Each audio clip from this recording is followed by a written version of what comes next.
Naalala ko yung time na nagsisimula ako, bago ako makapasok sa barko. Nung time na yon, nag-walk-in ako. So, actually, ang nagbigay sa akin ng information nito yung classmate ko dati sa STI. So, ano siya, IT din siya. So, paras kaming graduate. And minsan inalok niya ako na magbarko nga kasi sinabi niya sa akin 80K daw yung sahod niya. Kaya lang, waiter siya doon. Pero ako, passion ko talaga mag-IT. No? So ako nainganyo ako.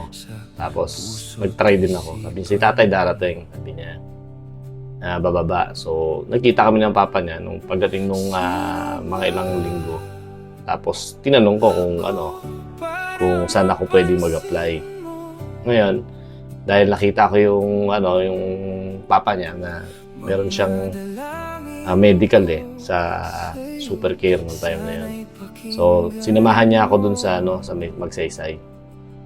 Dun sa Magsaysay na yun, meron dun walk-in nung araw, no. So yung lugar na yun, hindi ka papapasukin ng guard kapag wala kang seaman's book at saka passport. And siguro dahil si papa niya kilala na rin doon, gusto i-recommenda niya ako. Kaso lang, tinignan niya muna yung resume ko. Sabi niya, Mike, patingin niya ako muna ng resume mo or yung CV. So pinakita ko sa kanya 2 pages. So pinakita ko sa kanya yung sabi niya, nako, sabi niya, hindi kami nakakakita ng IT sa barko, walang IT sa barko, sabi niya, tsaka high profile to, sabi ng tatay niya. So ako naman, kinabahan ako. Kasi wala nga akong idea.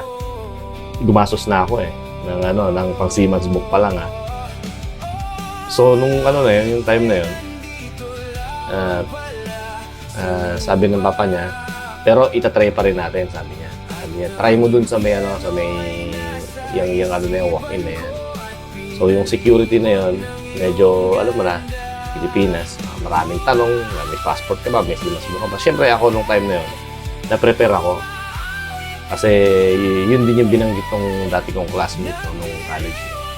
So ako malakas ang loob ko Tapos sabi ko, sige ito, sabi ko, ako na bahala mag-try, sabi niya. Sabi ko sa kanya. Sabi niya naman sa akin, sige, uuwi na ako Pero pag sabihin mo sa akin, sabi niya, pagka may kailangan ka. So, nung time na yun, talagang mahirap. As in, pumila talaga ako.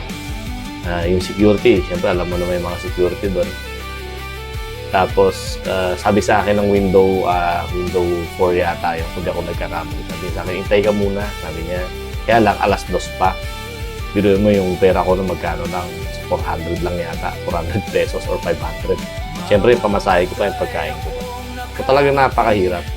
Ang hirap ng pinagdaanan ko bago ako nakasampa ng barko. Siyempre, nung time na yun, nahirapan ako dahil wala talaga akong pang-idea nung time na yun. Pero sumugal talaga ako. Tapos nung sumugal ako, awa nga ng Diyos. So dasal-dasal lang. Tapos pinag-exam agad ako doon sa parang meron silang ibang building. So ako doon na Marlins. Yung Marlins yun yung English proficiency. So napakahirap. Ang dahil ko pinagdaanan, nagkaroon ako ng sandamakmak na exam, sandamakmak na interview. So sa dami ng interview, hindi ko na alam kung alin doon. Sobrang dami. Siguro naabot ako ng 3 interview doon. Tapos sasabihin sa'yo, tawagan ka na lang. Well, sa awa ng Diyos, sa dami nung mga hinahire kang pumila, dasal lang talaga. Wala talagang dasal lang. So natanggap ako. To cut the story short, naisip ko agad yung nabasa kong libro. Nung pagkatapos ko matanggap, so na-hire ako. Pero talagang sobrang haba nung proseso. Ang haba, sobrang haba. Inabot ako ng from 2014 hanggang 2021, hanggang nagka-pandemic nga, hanggang nakalipat na ako ng ibang barko. Ito yon, which is isang barko muna. sa Saga, tapos nakalipat ako dito. So, ang haba ng proseso bago ko na-meet yung pinakamagandang kalagayan ng pagbabarko. So, nung time na yun, syempre, pagkabago ka, medyo syempre magastos ka para babayad ka ng utang, etc. So, yun nga, yun sa libro, yung nabasa kong libro na yun, ganun pala talaga ang buhay. So, yung buhay pala is parang isang tunnel na mahaba. Sobrang haba ng tunnel. Hindi mo alam kung hanggang saan yung hangganan. No? Yung hangganan ng tunnel, iniisip mo, ano kayang meron doon? No?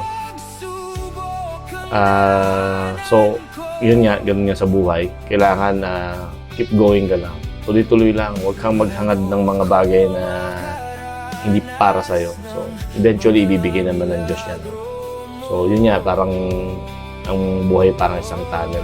Dire-diretso lang. Huwag mong pansinin yung mga nasa paligid mo. Kasi sabi nga, di ba, ng boss ko dati yun, sinunod ko rin yun. Sabi niya, kung papansinin mo lahat ng mga taong nakapaligid sa'yo, lahat ng mga sinasabi nila, wala ka mahanap. Dapat diretso lang ang tingin na parang kabayo. Yung may tapete. Tapete ba tawag doon? Yun, sabi niya, diretso ka lang, hayaan mo sila, diretso ka. Ganun din sa tunnel, diretso ka lang. Kasi alam natin sa dulo nun, may liwanag. Nandun lahat ang liwanag. So, yun. Sa akin naman, hanggang ngayon, nakita ko yung liwanag. Na, ganito pala yun. Ganyan. Tapos yun, ibibigay ng Diyos yung karapat-dapat na nasa iyo. Hindi mo kailangan actually manghingi. Actually, sa totoo lang, ang naranasan ko ngayon, napatunayan ko na hindi mo talaga kailangan manghingi. O, ako naranasan ko manghingi. Actually, lahat naman tayo nanghingi. No? Yung pala, parang ganun pala, no? Parang ikaw, pag tao ka, di ba, minsan ayaw mo na nanghingi sila sa'yo. Gusto mo yung parang ikaw mismo na gusto mo sa puso mo na bigyan kita. Ganun din pala si Lord. Ang gusto niya mangyari, siya mismo magbibigay sa'yo kung dapat bigyan ka ba niya ng award. O ano yung pinapangarap mo, pero samahan mo ng hindi lang dasal, siyempre ng effort. So, ganun din yung Diyos mo. Bibigyan ka niya ng pinakamahirap na pagsubok. Yung pagsubok na yun na hindi mo mahuhulaan. Hindi mo siya mahuhulaan. Kahit anong gawin mo. Tama nga yun, sabi nga ng Diyos, no? Hindi mo, wala nakakaalam ng bukas. Pero, pwede mong pagandaan. Ganun pala yun. So, nung time ko na yun, na-realize ko na ganun pala talaga ang buhay. Napakahabang proseso. Napakahaba. At napatunayan ko na dapat pala ang Diyos nasa gitna. Lahat ng desisyon mo dapat ibigay mo sa Kanya. Pag hindi ka seryoso doon, wala. Kailangan seryoso ka. Alam niya rin kung seryoso ka at hindi. Pero pag seryoso ka sa sinasabi mo, kahit hindi ka magsalita pala, kahit sa isip lang, ganon ang buhay. Ganon pala talaga. Tapos yun nga, mararamdaman mo, ay, ang layo ko na pala. Pero hindi niya ibibigay lahat. Hindi niya ibibigay. Ang ibibigay niya rin yung sapat. Tapos pag naramdaman niya na seryoso ka na, gugulating ka, bibigyan ka ng yung hindi mo na-expect. Which is, yun ang nangyari sa akin. Hindi ako salary reveal. Hindi ako salary reveal. Pero, sabihin ko sa inyo, nung nag-start ako rito, 4,960 US dollar. Pero sinobrahan pa niya. May deal kami ng 5,000. May pag-deal ako. Pero hindi niya binigay. Kinulangan pa ka ng 50. Pero matigas ulo ko. Pero ang Diyos, napaka-galing.